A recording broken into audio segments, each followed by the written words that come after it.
Nathalie Davids pensait sa journée terminée. Elle gare sa voiture dans le parking souterrain de sa résidence. Un silence de béton. Un voisin la découvre quelques instants plus tard. 7 projectiles ont marqué son corps. Très vite, on interpelle son ancien compagnon, Michel Courtois. Il avoue, puis il se rétracte. Il dénonce la pression des enquêteurs, les mots qu'on lui aurait mis dans la bouche. Il passera 7 mois en détention.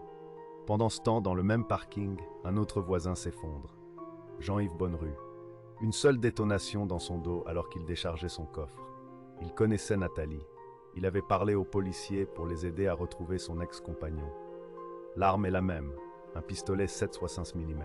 La peur s'installe. Un mois plus tard, à Rizorangis, Marcel Brunetto, 81 ans, est touché dans le hall de son immeuble, puis Grigny quelques semaines après.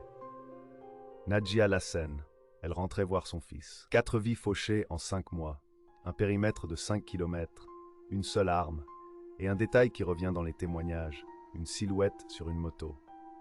Une Suzuki, bleue et blanche.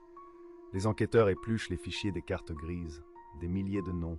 Un seul ressort, Yoni Palmier. Il est arrêté le 14 avril 2012. Il mène les policiers à un box. À l'intérieur, il trouve les pistolets. Son ADN est le seul présent sur l'arme. Les lieux de sa vie coïncident étrangement avec les lieux des drames. Un ancien logement près d'une victime. Un box loué dans le parking des 2 premières. Un autre à 800 mètres de la dernière. Au procès, ses explications sont confuses.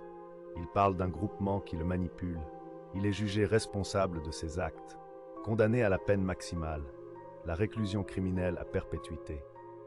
Michel Courtois, l'homme accusé à tort, a passé 7 mois en détention. Pour ces mois et pour une vie brisée, la justice lui a accordé 18 000 €.